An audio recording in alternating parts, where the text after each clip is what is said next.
So I now get to introducing our speaker of today. Dr. Marcin Smietana is a senior research associate in the Reproductive Sociology Research Group at the University of Cambridge. In his work, he looks at LGBTQ fertility, queer kinships, and queer reproductive justice. His research focuses on gay men who create families through surrogacy and adoption in the UK, USA, and Spain. Within the ReproSoc's Changing Fertilities project, he's looking at gay men's involvement in altruistic surrogacy in the UK. Okay, Dr. Smietana, over to you, and witam to Lucy Cavendish. Thank you very much, dziękuję. Thank you, Professor Hendricks, and thank you so much for joining today. I've been thinking this morning, it's such a gorgeous week with the weather, sun outside, and the Mabels and graduation events, and so I appreciate even more for this reason joining during such a week, right? Which is really calling us to be outdoors and outside and celebrating the end of the year. So I really appreciate your presence for this reason even more. And thank you so much for the invitation. I'm also glad that the event is being recorded. Hopefully we'll be able to share it with those who are interested and couldn't attend. And I do have a few slides which I will share right now. I hope you are able to see them. Is it okay? Yeah, we can see them, no problem. Thank you very much. Okay, thank you. So I'll be talking about having children as a matter of pride during the Pride Month, the LGBTQ Pride Month, and specifically drawing on my research on gay men and surrogacy and theoretical work on queer reproductive justice that I've been doing also with my colleagues. However, there are a few clear comparisons that we can draw to the situation of other people within the LGBTQ collective, not only gay men, so I'll be sometimes referring to that as well. And I will focus on these 4 topics that you can see here. Brief introduction, and then the ideas of what I call thinkability of queer parenthood, as well as framing parenthood as a matter of justice, and finally queer reproductive justice. I would like to acknowledge 2 things. First of all, great thanks to the Changing Infertilities Research Network, which has been created thanks to Professor Sarah Franklin at Cambridge and Professor Marcia Inhorn at Yale, within the Changing Infertilities Collaborative Research Grant funded by the Wellcome Trust, within which we have been working together for the last 4 years, and within which I have carried out this research. And secondly, I would also like to acknowledge the surrogates or surrogate RTs, which is assisted reproductive technologies and surrogacy study, which was funded by the European Commission as my Marie Curie postdoc fellowship a few years ago, with which actually started this research that I'll be talking about, and which has been based both at Cambridge at Berkeley with Professor Sarah Franklin and Professor Charis Thompson. And let me say, as a brief introduction, that the social context for queer parenthood, for LGBTQ kinships, is still something new and something changing. If you can see here on this slide, the page from Daily Record, it's just an example as it appeared in 2020 in many British newspapers. The first gay couple in the UK receive NHS funding, public healthcare funding for in vitro fertilization during their surrogacy arrangement.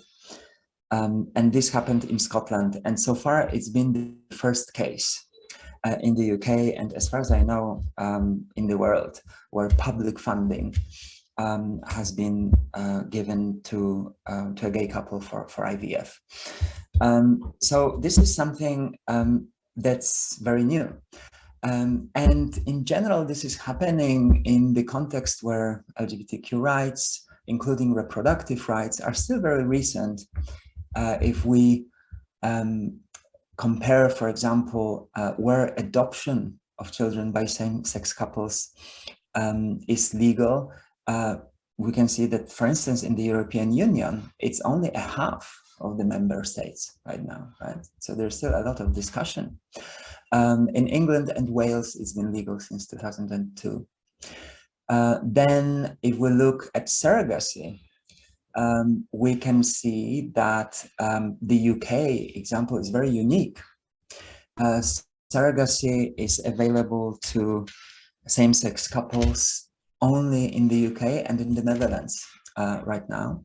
And the Netherlands has actually only started, so it's still very new. In the UK, it's been legal since 1985, and to gay couples since 2010. And recently, it's also been available to single intended parents since 2019. There are 3 main associations that are dealing, non-profit associations that are dealing with surrogacy in the UK.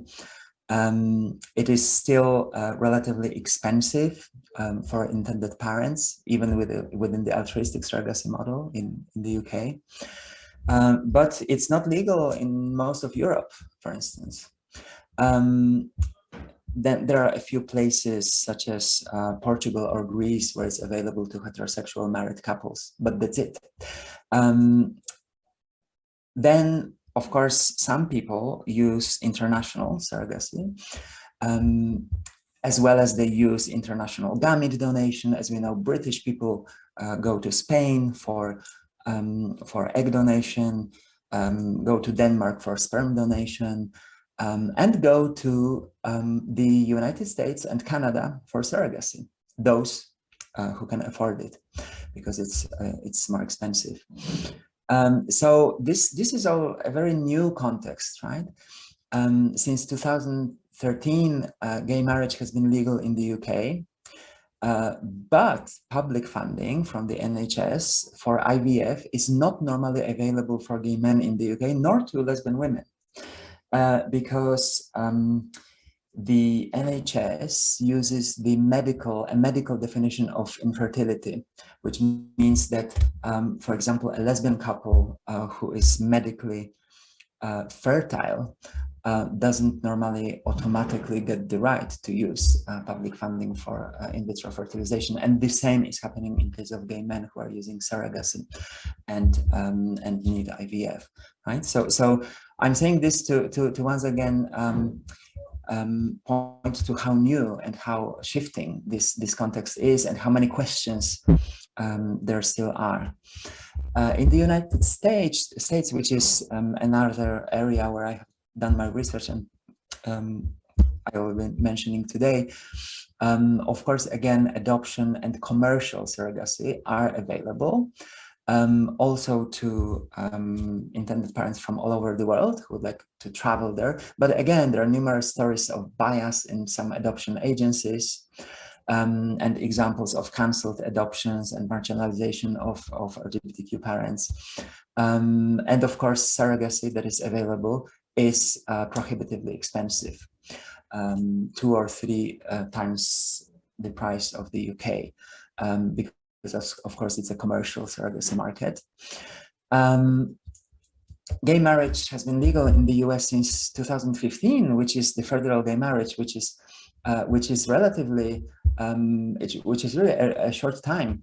A personal anecdote here is that when I was granted my Marie Curie Award postdoc, and I was leaving for the United States, actually in 2014, it was the President Obama administration that actually unified immigration laws, and so I could go with my gay partner together to the United States during my postdoc, but it was for the first time. It was only thanks to those new changes, and then when I was there, federal gay marriage was introduced. So it is still very new. It is still very new. And again, the same situation happens that, of course, in the United States, there's no public funding for IVF or other fertility treatments.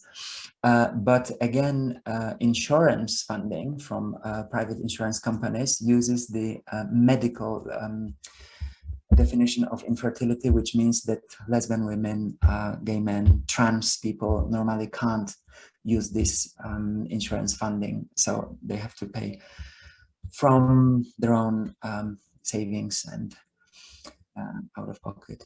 So in this new context, I would like to remind that that LGBTQ family rights still belong to a very new recent shift, and they have become a site of politics and activism.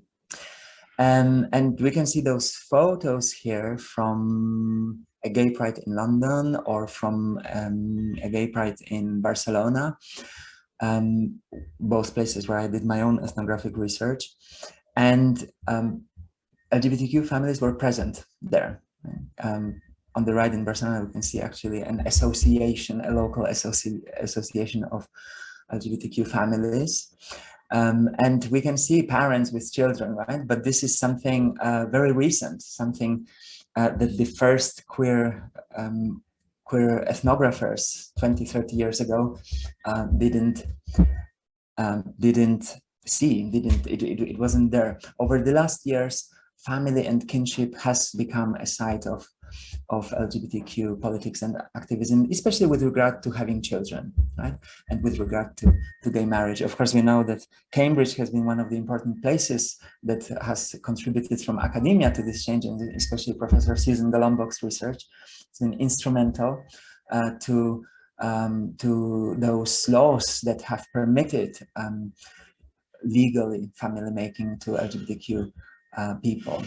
And as observed here by Robert Pralat, my colleague in the Reproductive Sociology Group in Cambridge, Robert did research on the young generation of LGBT people in the UK, and he found that his young interviewees, lesbian, gay, bisexual people, did consider that they might have children at some point.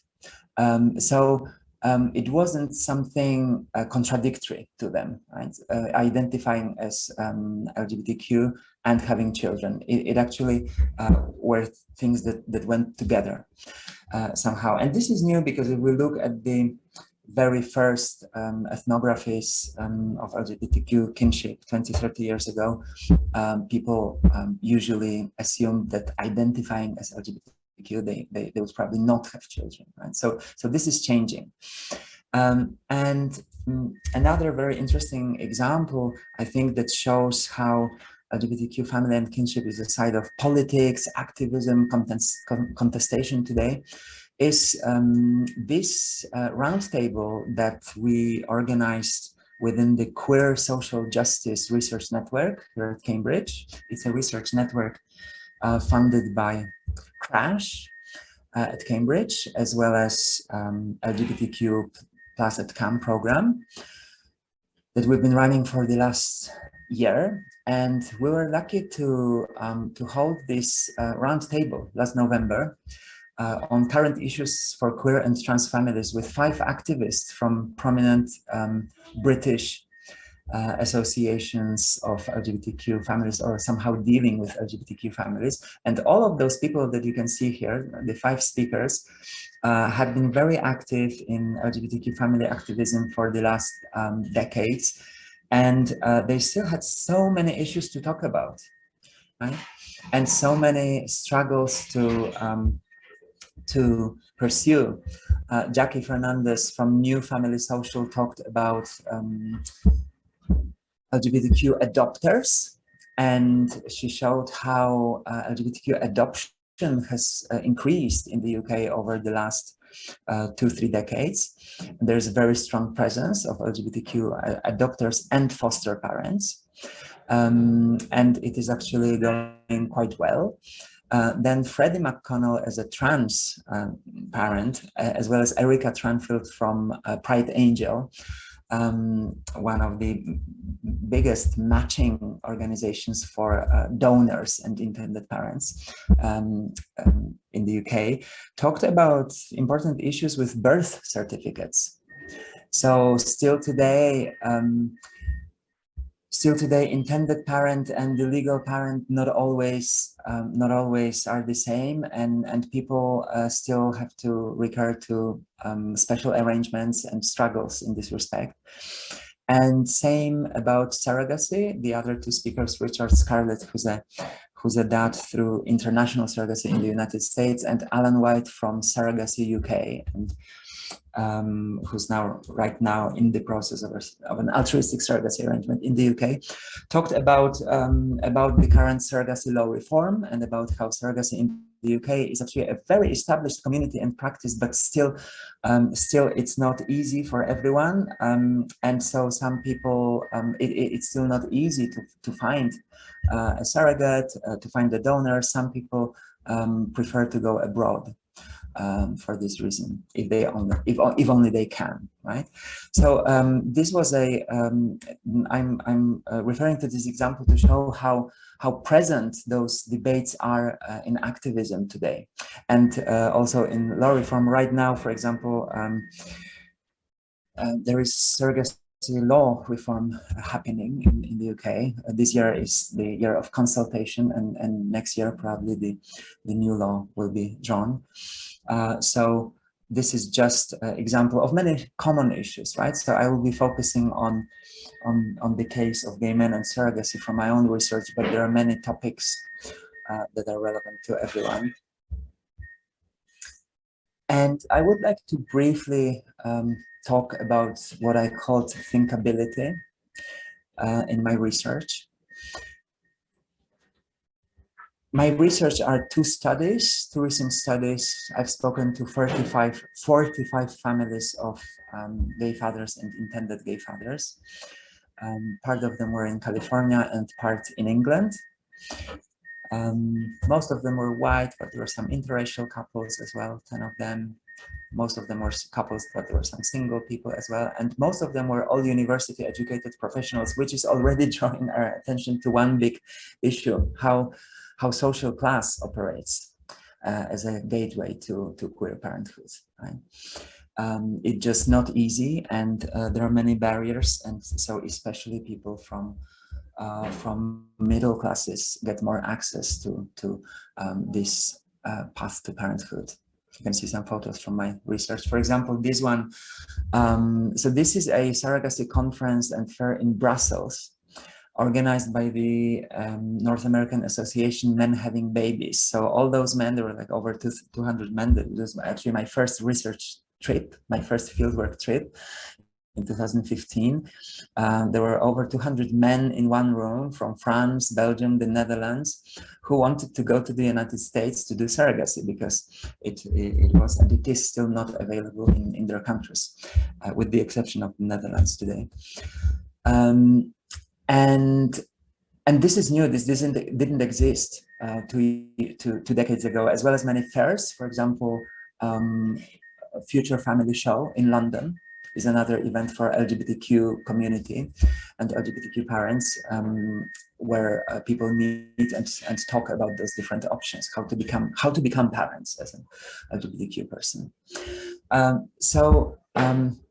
In my research, I have observed this recent shift or transition to gay parenthood at large becoming thinkable, becoming imaginable. And here are some quotes from my interviewees who generally, some years ago, when they first came out as gay, they thought that they couldn't be parents, right? That it was contradictory. As you can see in this first quote, Jella from the Netherlands says, when I found out I was gay, I went through a mourning process, right? Thinking I'm not going to have children, but gradually it became more and more of an option again for me to have children, perhaps, right? Same in the other quote from Raul in Spain, who thought surrogacy seemed impossible for us. It seemed just for Ricky Martin, Elton John, rich people, right? But in the end, he did become a father through surrogacy, right? And so a very interesting thing that I found in my recent research in the UK is that especially some younger interviewees who are in their 20s would treat parenthood and surrogacy specifically as something more obvious and often as an option A, right? As here in this quote from Rob, who says that he's always wanted to do surrogacy and this option has always been out there for him. So somehow he never really doubted, right? So this is really new, especially when you compare to the interviewees in their 30s or 40s or 50s. So this is really the last years. And so to talk about this phenomenon, I've looked at work on what is called procreative consciousness, which has been identified as a kind of a self-awareness where people think that they can be gay or LGBTQ, and at the same time they can be parents, right? So they get this kind of a procreative consciousness as LGBTQ people, and this is linked to this collective to the emergence of this collective discussion about LGBTQ family rights. Other terms that have been used to talk about this phenomenon is imagination, reproductive imagination. Robert Pratt here at Cambridge, in his research with young LGBT parents, talked about how they envision specific ways of achieving parenthood, right? Whether through adoption or co-parenting or donor insemination or surrogacy. So those options are present already. And it's also been linked to queer kinships and LGBTQ families becoming ordinary, right? And becoming part of the daily and part of the extended families, intergenerational conversations. Brian Heavy and colleagues in Manchester have written extensively about it. In my research, I have used the term thinkability because my interviewees have used this word. They said many times, oh, so I thought it wouldn't be possible, but now it's become thinkable, right? So having children enters the horizon of one's life options. And as I said, for the older interviewees, it's a shift in consciousness that has occurred throughout their lifetime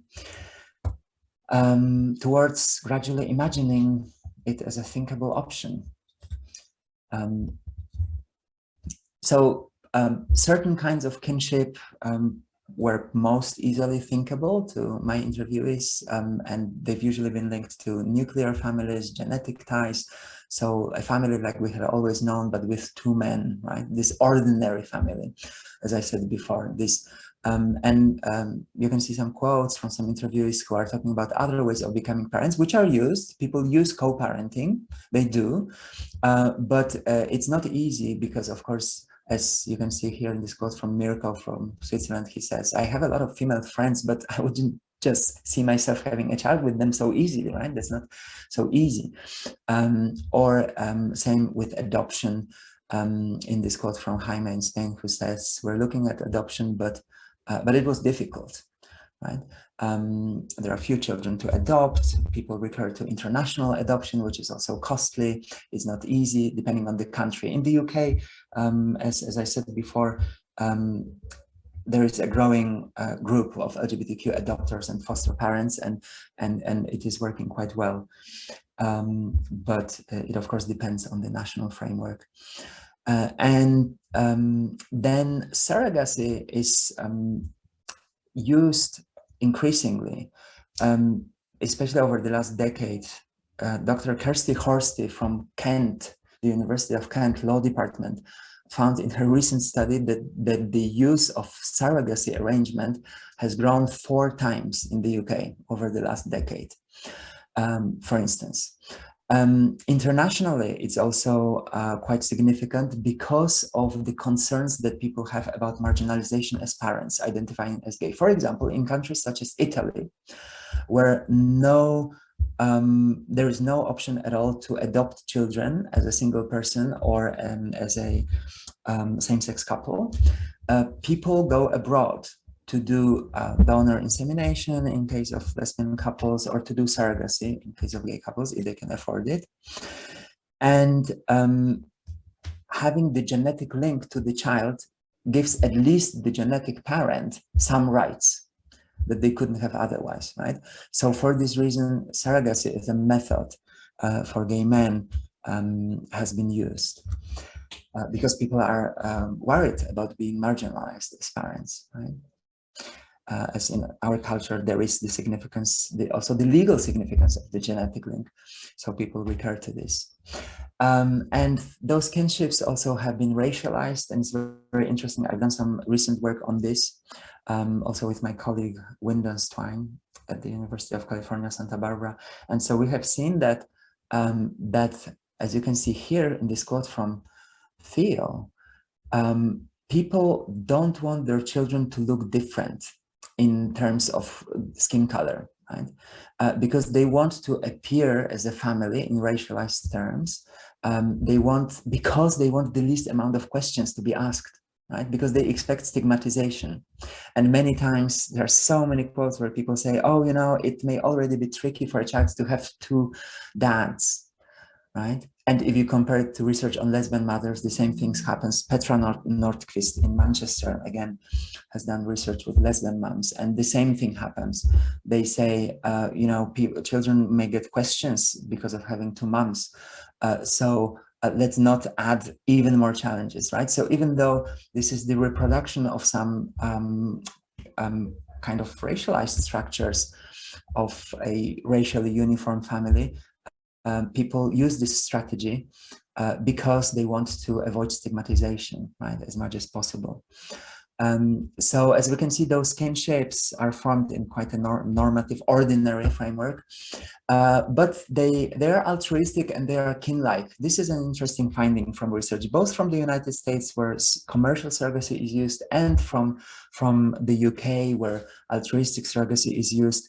People want relationships with donors, with egg donors, and with surrogate mothers or surrogates. They usually want relationships.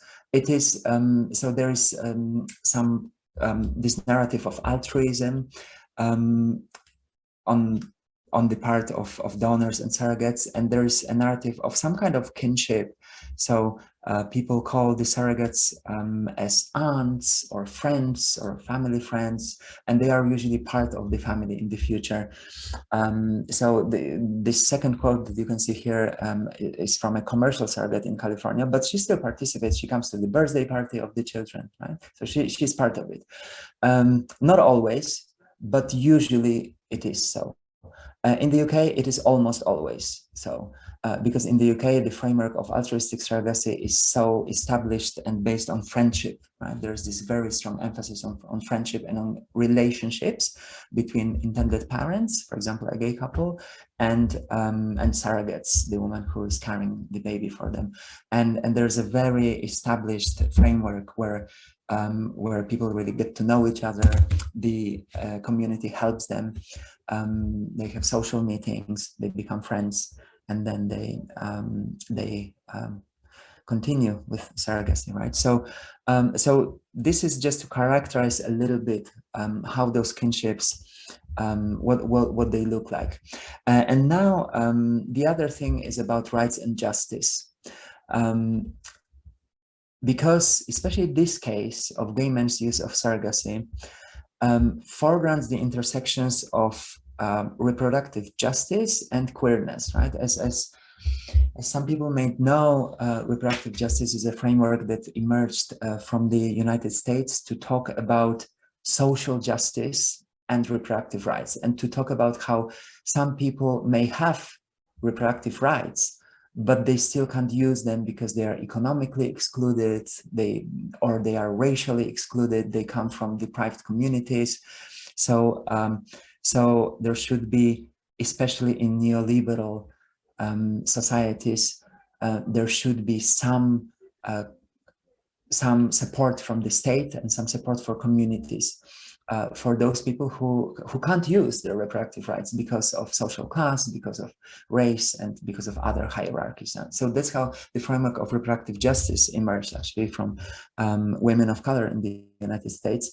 But what about queerness? So LGBTQ people have always been perceived as some kind of natural allies for reproductive justice movements, but it hasn't really been clearly framed how to pursue those alliances and coalitions.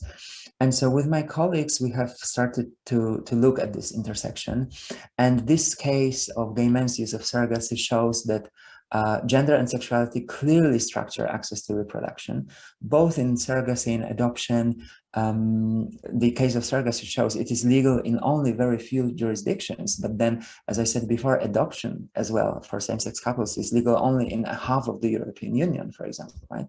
So gender, and so that's sexuality. Gender as well, because recently we've had cases in France, for example. Just over the last years, lesbian women got access to state-funded in vitro fertilization in France.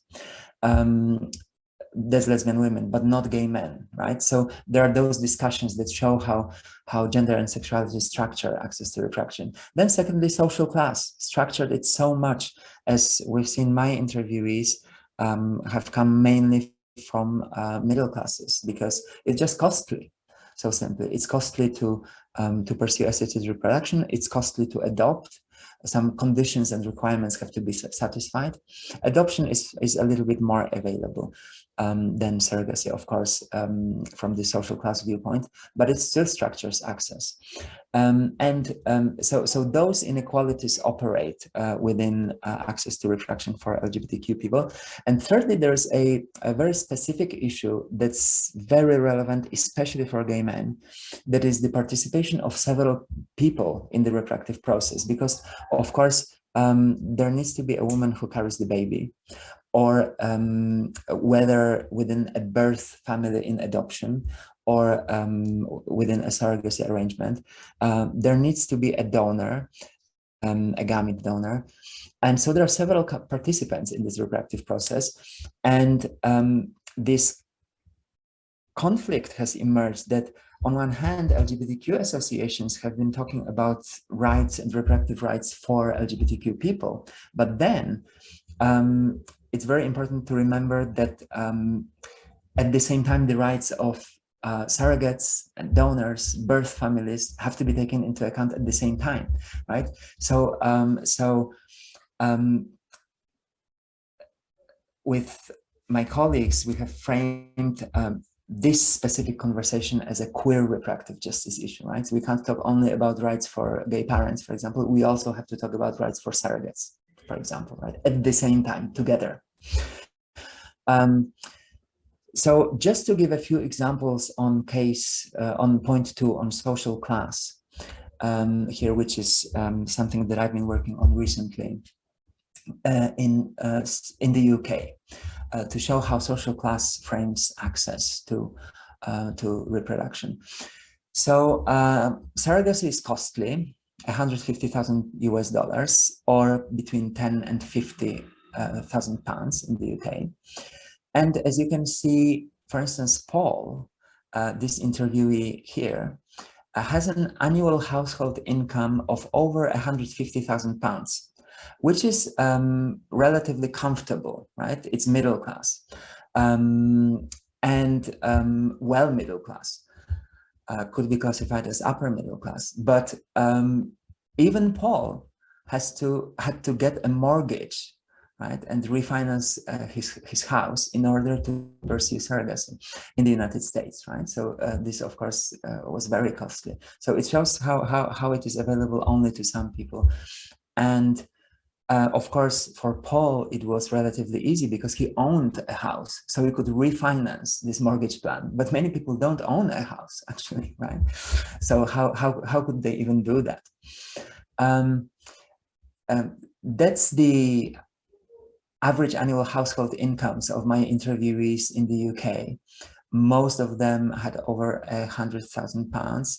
Some even three times more. There were a few interviewees who had around £30,000 to £50,000 annual income, annual household income, and those usually used what is called traditional surrogacy in the UK, which is a very specific arrangement, which is very unique to the UK, where the surrogate or the surrogate mother, actually the UK surrogates normally call themselves surrogates, so that's the term that they use, not surrogate mothers.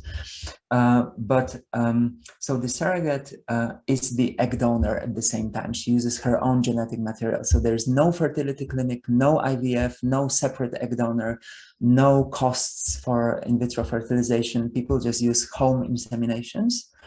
It is somehow structured by the community. The altruistic surrogacy community gives guidelines how to do it, what's the best practice, how to do it right. Yes, so this costs maybe £10,000, which is still an expense, but that's available, right, to some people who couldn't do it otherwise, and that's the compensation of necessary expenses to the surrogate, such as, for example, when she needs to pay for childcare, or when she needs to cover some days or months that she loses from her job for this reason, etc. So she's compensated for those expenses, and this, especially this arrangement, was something that the interviewees who maybe had the lowest income pursued. And this is something on the limit of co-parenting, right? This is not co-parenting, but this is something that is really quite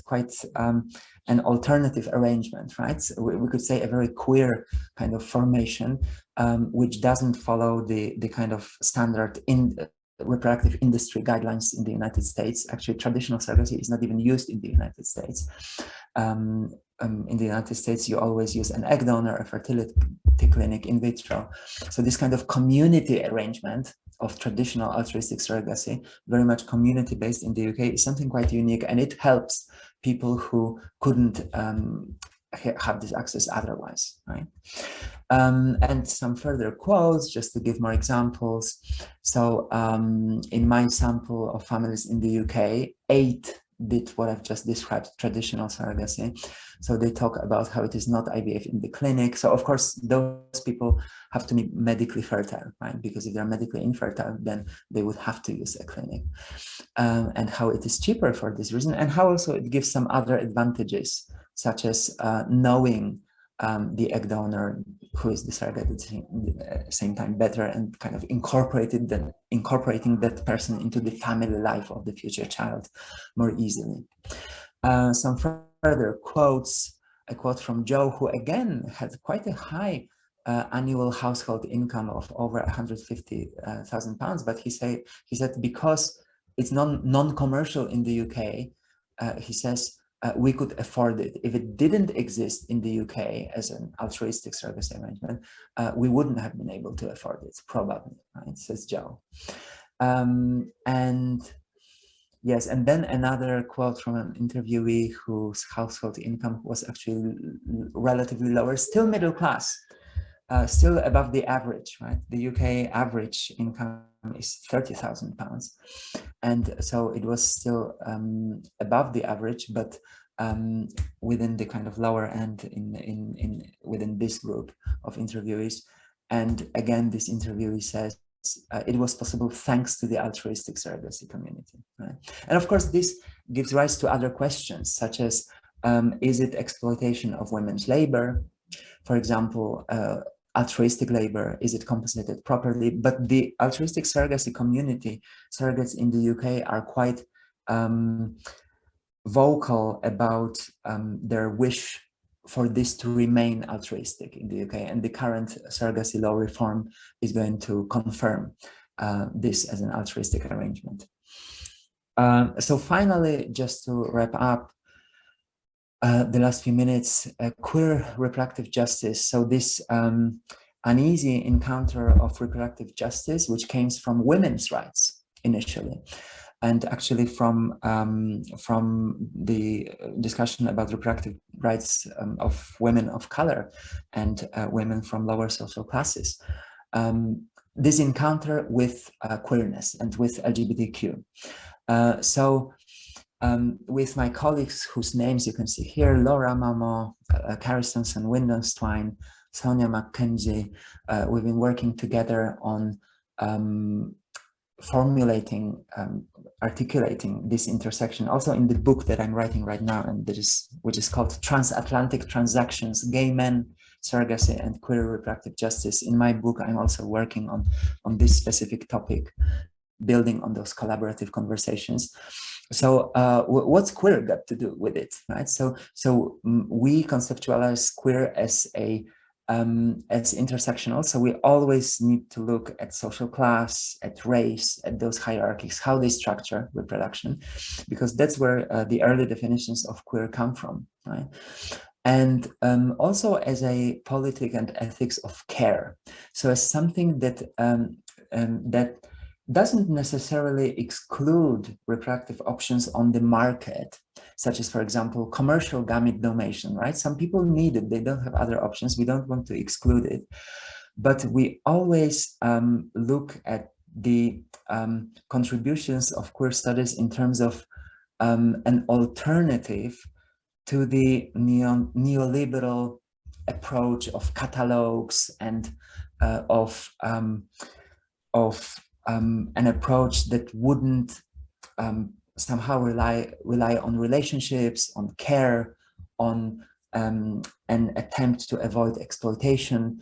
So we understand queer as a politic of care, which of course could be, I think, the establishing relationships between parents and surrogates, which are very much supported by the community politics in the altruistic surrogacy community in the UK, for example. This is, I would say, an example of this in a way, right? That this politic of care is there in practice. There is some effort to take into account everyone and everyone's voices, both parents and people who help them. And of course, this includes LGBTQ people and their specific situation, our specific situation, and other non-normative sexualities, because those sexualities have been, the people who identify as LGBTQ have been excluded from parenting and family making for a long time. So we argue for this inclusion. And one example that I wanted to give is this volume, this publication that we did in 2018 with my colleague Charis Thompson, where we very strongly argued for this inclusion of everyone in the reproductive process, right? Both LGBTQ and the people who help them. So we developed this argument with the participation of many other authors, quite in depth, about how it could be done, what could be done, etc. And so the last slide to summarize a little bit, this theorizing on queer reproductive justice, as I've said, considers all people involved and looks for contesting inequities among them, right? So how to do it? So that both queer intended parents and people who help them are fine in this process, right? And it could be applied also to adoption, for example. So open adoption has been one of the interesting solutions that is not always possible, but some people have been arguing for this, where birth families have some say in the adoptive process, for example. Not always is it possible. But there's been work pointing to this argument as well, and of course surrogacy as well, and the participation of donors, gamete donors, etc. So that's one thing. Then, as I said, recognizing parenthood as a justice concern, as a social justice concern, also from this viewpoint of relationships of care, right? So queer as caring. As seeking alternatives to a logic that would be dictated only by the market. Not necessarily excluding the market, but always with this ethical framework of care. Then I think one very important element of what we could call queer reproductive justice is a conversation between different social justice movements. the movement for reproductive justice is one of them, but then we emphasize the importance of conversations between, for example, movements for racial justice, gender justice, and others. And there's been some wonderful work by colleagues such as Kimala Price, for example, who've talked about this necessity for coalition, right? In order to not to overlook those hierarchies that structure the process. And of course, surrogacy in India or in Mexico has been one of the huge examples of this. I studied for a long time. I did my PhD in Spain, and actually many of my friends, gay friends, pursued surrogacy in Mexico. That's a post-colonial route, right, where it is more affordable, and because of the linguistic issues, it's more available. But then there's been a conversation: is it fair and just for the surrogate mothers in Mexico? Is there some racialized logic at play or not? Right, so this should be explored, and everyone's rights should be guaranteed. And finally, we insist on, and in my work, I've insisted on a structural analysis of how sexuality and gender specifically frame reproduction. So that's the case of gay parents, for example. There are very specific issues to this group of people, but also how social class is relevant or how race is relevant. So always bearing those hierarchies in mind. And I think I'll leave it here. I'm almost over time. Thank you so much for listening to me and for your attention. I hope it's I've been able to delineate a little bit the debates in this field, and to show how LGBTQ parenthood is and has become a matter of rights and justice, and has become part of Pride's marches. And probably if anyone goes to a Pride march or has been this month, there will be some LGBTQ association or parents with children. So this is happening right now. And now the question is how to do it right. So this was me, and what people's experiences are. Thank you very much for your attention. I will stop sharing. Thank you very much, Marcin. That was really interesting. And lots of information there. So the way we normally do the questions is that people put them in the chat, and then I kind of guide my way through them and put them to you. But we're not too big a group, so I guess if people want to chime in themselves, then that's also fine with me. But I'll start with a question that Ella put there, which is, hi Marcin, thanks for an informative talk. How did you get into this research? And what's the most surprising thing that you've learned during the research? Such an interesting question, thank you. I got into this research because of the changes that were happening. When I'm Polish, and I went on an Erasmus exchange to Barcelona in my last year of my sociology undergrad. And that year, 2005, gay marriage law was passed in Spain for the first time. And everyone was asking, like, what about the children? And there was no research. And people were asking, first of all, is there stigmatization at school? Are children okay? Are the families okay? So that's what I did my PhD about. I interpret children and families, both adoptive and through assisted reproduction, to see how the children were dealing. That's how I got to Cambridge. Professor Golombok at the Center of Family Research was doing similar research. So that's how we started the conversation. And then a few years later, people started to travel to the United States for surrogacy, and no one knew what to do about it, because some were recognized back in their home countries in Europe, some were not. And so everyone wanted to know what it was about, right? So that's how I got to pursue further research. And this is changing all the time, right? Now surrogacy law reform is ongoing in the UK. So the social context is just calling for research. And the most surprising thing, that's such a good question. I've been surprised many times, and every interview is a fantastic conversation. But I'm not sure what could be the one unique thing that I could point to. Well, perhaps this, what I talked about, those arrangements of traditional surrogacy and those deep friendships that people establish was something that I really hadn't really thought about. And I didn't really know what it was like. And it was actually a positive surprise when I saw how caring and how connected people were. And of course, this is not always the case, especially in transnational commercial surrogacy arrangements. But in many cases, it was a positive surprise. Yeah. Okay, thank you, Martin.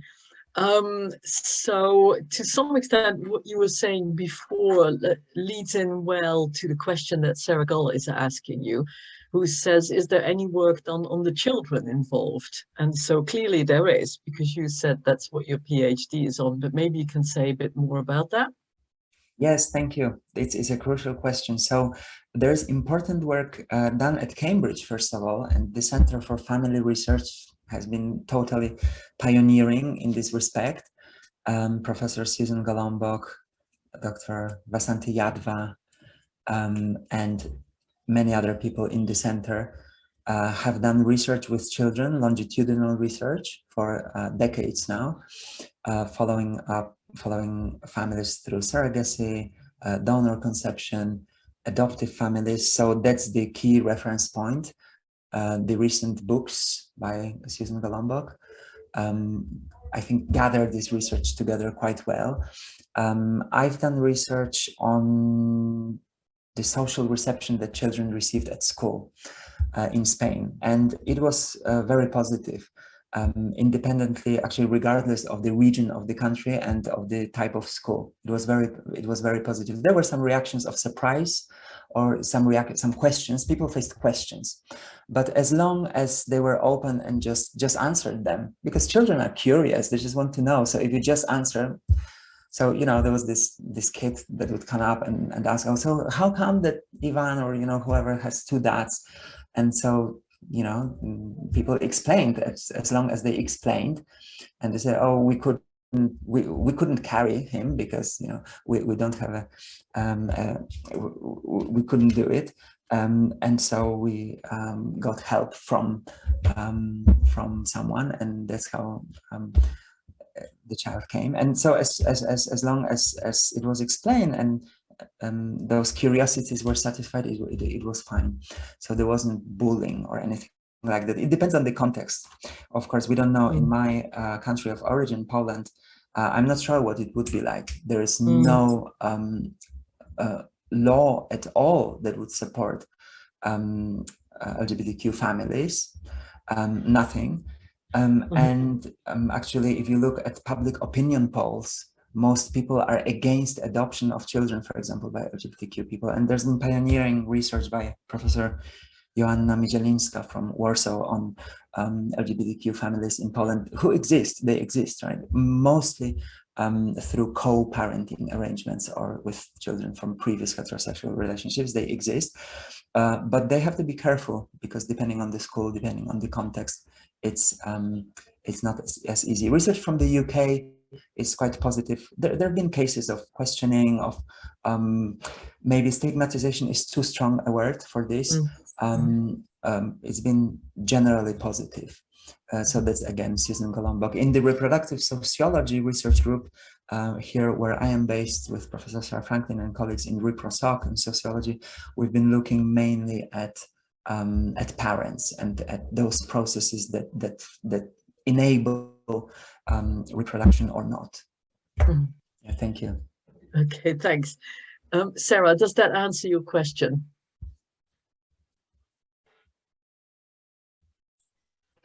Yes, thank you very much. I imagine that this hasn't been going on for long enough to know how it impacts on children into adulthood. But... Oh yeah, that's again very interesting longitudinal research that the Center for Family Research team have been doing. I think now they've just done the interviews with children who are 20, or that's the first adult children, right? The first time, because they started 2 decades ago. So it will be, and they've published the first papers on it recently. And they use kind of psychological measurements, right, of psychological well-being, and the children have been doing well, really well. So that's important. We'll see that those most recent papers. I think they're still doing this research, so that will be important to follow up. Yeah. Okay, thank you so much, Marcin. Are there any other questions for Marcin at this point? If not, then I'll take the floor and take this possibility to say thank you once again, Marcin, for a really interesting talk and for giving us indeed this feeling that, as someone was stating, that having a kid for LGBTQ people is thinkable. Mm-hmm. And so we'll take that message and go home and think about that a bit more. So thank you very much. Thank you also to the audience for being here, and good luck in your research going forward. Thank you very much for the kind words, and yeah, especially for this comment that you just mentioned. And thank you for taking the time to be here on this wonderful. I'm here in Mill Lane right now, and it's just blue sky. So please enjoy the weather, and thank you for coming, for joining the online talk on such a wonderfully sunny day. Thank you. Okay, thank you very much. Bye-bye. Bye, everybody. Bye-bye. Bye.